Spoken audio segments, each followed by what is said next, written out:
Hey everybody, welcome back to my channel. My name is Stephanie Bree and I've got some exciting news.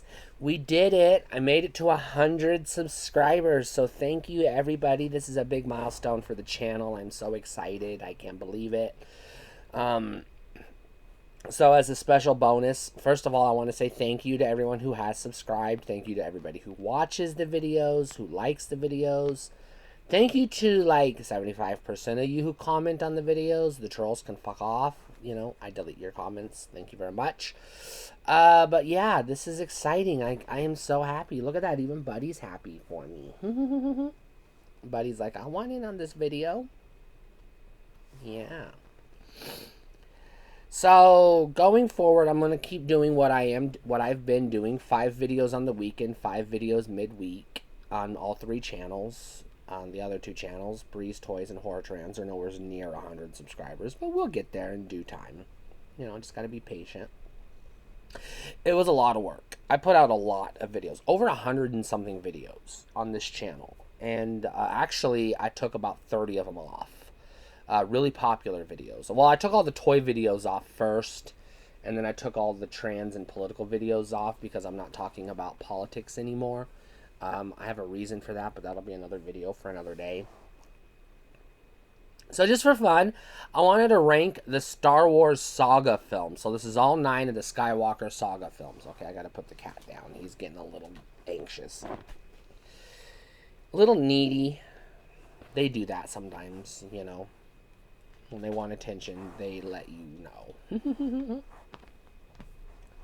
He's gonna keep trying, and I'm gonna keep pushing him down. So let's start with number 9. Number 9 is by far, in my opinion, the worst of the franchise. It's the only one I do not rewatch regularly unless I'm doing some sort of marathon where I'm watching them all. This is the only one I actively avoid. It's not a bad movie. None of them are bad movies in my opinion, so don't come at me with that. Don't start none of that. This one's good, this one sucks, blah, blah, blah. No, they're all good movies. They're all competently made movies. Good special effects, good music, good scripts, good writing, good acting. But this one bothers me, and this is Attack of the Clones. Star Wars Episode 2, Attack of the Clones. Now, when I watched this one in movie theaters, about 25 minutes or so into the movie, I was asking myself, what am I watching? Is this even a Star Wars movie? I was really confused. I thought I was watching Blade Runner. And it was really confusing, and I was, like, not into it. There are things I like about Attack of the Clones. I like the rise of the Empire. It comes up at the end of the movie. I like the whole subplot with the clones and the bounty hunter. I'm not a big... I like the Anakin Padme romantic relationship budding and how it happens, but I'm not a fan of, like, you know, the cheesy dialogue. Let's be real, you know. Sand, it gets everywhere. Who gives a fuck? Other than that, it's a pretty good movie, competently made. You know, so not bad. Number 8 is Rise of Skywalker. I almost put this one in the number 9 spot. And the reason why I almost put this one in the number 9 spot is I've only seen this movie twice. And I have no desire to watch it again. It isn't good. It's not. Now, Attack of the Clones is one that I don't watch unless I'm watching the entire saga. So same thing will be said with Rise of Skywalker. But Rise of Skywalker is painful. Mostly what I don't like about this movie is it just takes too goddamn long and there's so fucking much happening. I can't fucking follow it. I'm sorry. I just can't. There's just too much shit happening. Number 7 is Return of the Jedi. Now, when I was a kid, I did like this movie, but when I was a kid, this was the only Star Wars I had on VHS, on tape, and I watched it too fucking much. So I'm bored with it. I can't watch it anymore because it's just not that good. It was never that good to begin with. It's not bad, but it's like it's one of the subpar Star Wars movies. Number 6 is Revenge of the Sith. I really like this one, but the going forward, the rest of them are all good, all favorites of mine. They're just in transcending order, and this is where Revenge of the Sith landed, number 6. I saw this one 3 times in theaters. I really enjoyed it. I especially like the part where Anakin turns to the dark side. It's really cool. I like the part where the Emperor becomes the Emperor and reveals himself. This is a good movie. Now Number 5 is The Force Awakens. And I had a lot of fun with The Force Awakens. It was a good, popcorn movie. It was a good Star Wars movie. It brought me back, in time and everything, and it rekindled the magic. So it was a lot of fun. Not like my personal favorite, but it was a good movie. It was enjoyable, but there was still room to improve, and they did.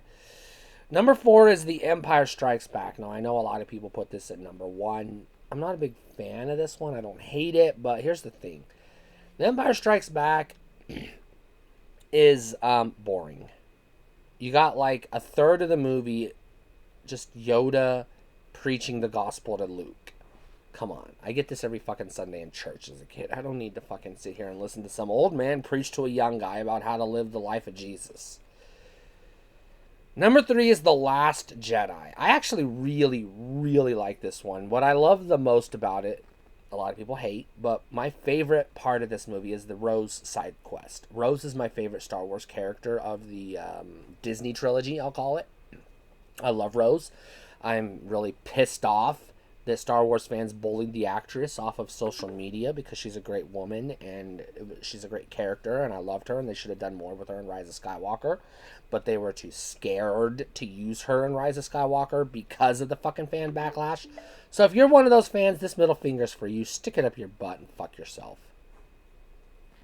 Rose is awesome, and I love that whole fuck the capitalist message during the side quest. I'm like, yay, fuck capitalism.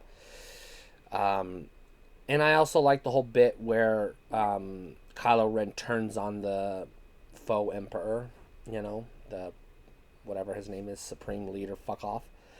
And just a great fucking movie all the way around. I loved everything about this movie. I loved the homage to Empire at the end, only I think they did it better than Empire did, sue me. Yeah. Number 2 is my personal favorite Star Wars movie of all time, but I didn't rank it number 1 because, Number 2 is The Phantom Menace, and obviously number 1 is A New Hope, because if you're keeping track, that's all that's left. The Phantom Menace is a fucking awesome movie. It's fun, it's hilarious, it's great action, great sci-fi, great drama, great story. I love the political intrigue. I studied political science in college. I followed politics for like 30 years of my life. I was a news reporter, so I was a government reporter. So I spent most of my time in the trenches with politicians, literally interviewing politicians face to face. So I have a deep fascination with how a republic can transform into an empire, and the Phantom Menace was very fascinating for me. That political intrigue is my favorite part of the movie. Also, Darth Maul kicks fucking ass, and Duel of the Fates is the best scene in all of Star Wars. Don't even argue with me. And of course, number 1 is A New Hope, because it's a fucking classic. It's literally the greatest fucking movie of all time. This isn't up for debate. If you're debating it, I don't want to know you. Don't even talk to me. I literally, if you do not think Star Wars is the greatest movie of all time, I just don't even want to know you. Because I can't relate to somebody who lives in an alternate reality like that. You probably voted for Donald Trump, and I definitely don't want to know you if you voted for Donald Trump. Fuck off. Thank you very much.